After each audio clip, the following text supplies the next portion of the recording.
For Yoel? Yes. Come on in, sir. Where are you headed to today? We are going to the George Allen Courthouse, which is the Dallas family/civil courthouse. Okay, so you must be an attorney. I am. Well, I do primarily family law and criminal law, Okay. but also just general civil litigation as well.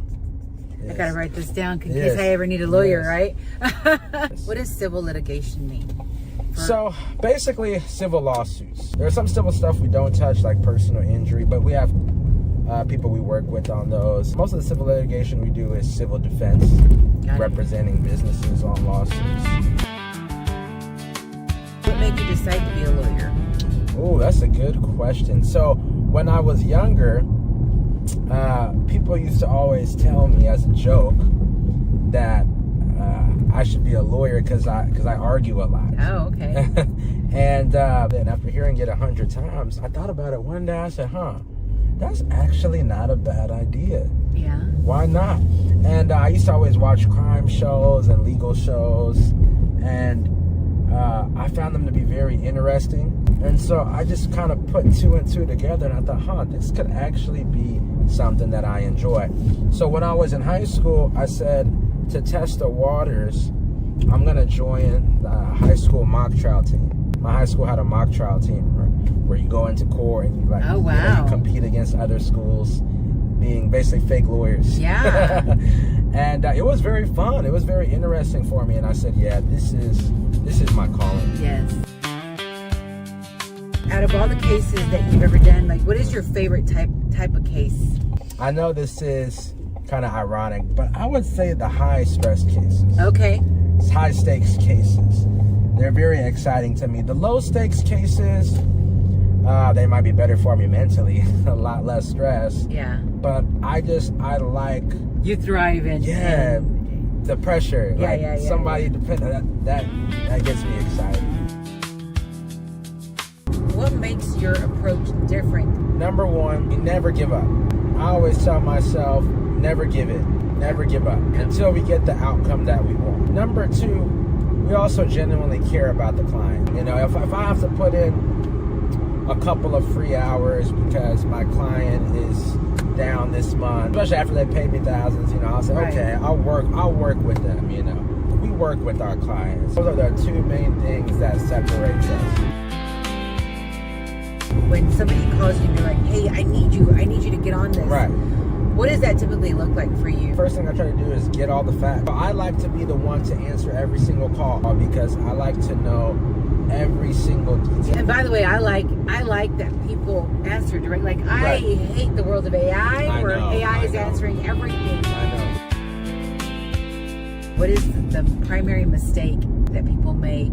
I would say the biggest mistake is waiting too late to hire a lawyer. When somebody says, okay, well, I'll just handle it myself, what usually happens? Especially a lot of times on like civil cases, family law cases, and it'll usually be disastrous. Number one, if you are a party to the case, one of the reasons you should not represent yourselves is you aren't able to see things objectively. You have, emotions that gets in the way of seeing things because you're objectively. attached. Yes. Also, the most important thing, the common sense thing is, they don't have the legal knowledge when people represent themselves. And so usually it can be disastrous. If somebody were to get arrested, what should they do within the first 24 hours? Number one, don't say anything. Okay. Don't make any incriminating statements, and hire a lawyer. Okay. Lawyer will take it from there. And cops are very good at what they do when they interrogate. And so, they're going to most likely get you to slip up or say something.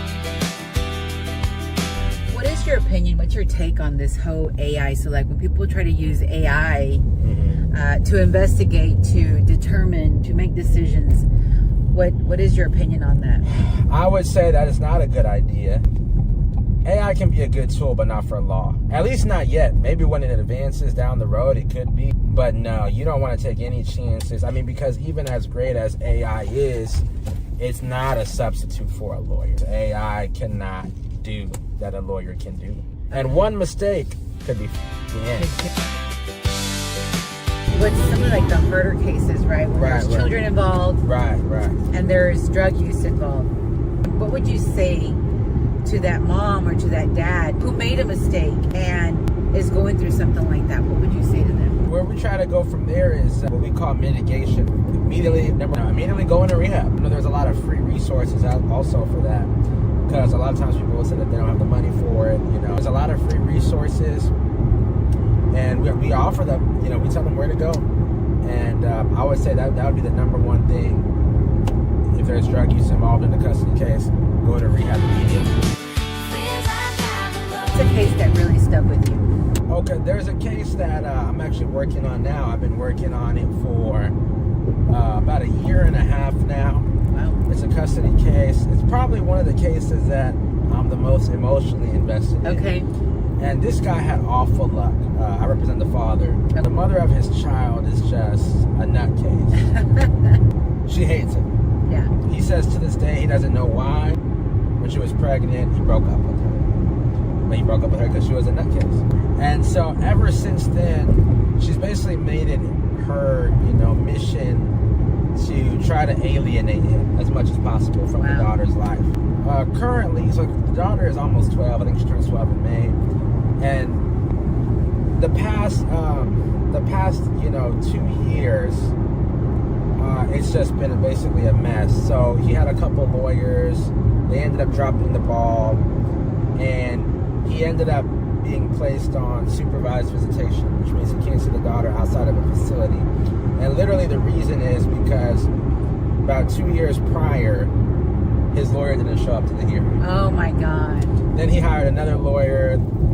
He had 2 lawyers after that, and he wasn't happy with that. So we've been fighting to basically get his rights reinstated, to make sure he can be reunited with his daughter. And it's just a big dog fight. And the reason it stands out to me so much is because I'm just like, man, this guy just has awful luck. Yeah. And but we're rehabilitating the case. I got on the case about a year and a half ago. We've been getting a lot of stuff together, getting all our evidence together, and we actually have a hearing next month. I think we're going to win the hearing and get him his unsupervised visitation back with his daughter. But it's an awful case. Like, the mother has made a lot of false accusations against him, and the accusations are like clearly false. Right. But literally because the lawyer didn't show up to that hearing 2 years ago, he was on supervised visitation ever since then. Wow. And it's a very emotional case for me, and I just feel so awful for this guy. But we're on track to get him back to where we need to be. And what do you feel is your recommendation when people are vetting through lawyers? What are some of the things that people need to look for? It's very imperative to be very careful when you hire a lawyer, and not just hire anybody, because you don't want to pay tens and thousands like this guy did and get screwed over. I would say a lot of times you want to find a lawyer who somebody knows, right? A mutual friend. That way you know that you can trust them. Yes. A lot of times clients might hire a firm because they're a big name. That can a lot of times be misleading. I would say ask around, if you have a mutual friend who knows the lawyer. How can, if somebody wants to attain you as their lawyer, how can somebody get a hold of you? Yeah, so they can go to callyoelnow.com, and they can actually give me a call through that website. It's callyoelnow.com. Yes. And phone number again? 682-336-5127. Beautiful. Yes. Well, Yoel, I believe we're getting close to your spot here. Yes. It's been a pleasure meeting you, sir. I'm so glad I was able to pick you up and be your driver today. And now I know if I ever need an attorney. That's right. You know exactly where to go. Need a lawyer you can trust. Call Yoel now. When it matters most. Don't just call Yoel. Real problems. Real strategy. Real result. Call Yoel now. 682-335-127. When it matters most, don't go at it alone. Call Yoel now. One call can change everything. CallYoelNow.com. Give me a call, man. We'll take care of you. I promise you won't regret it. CallYoelNow.com. Right now. CallYoel That's right. .com. That's right.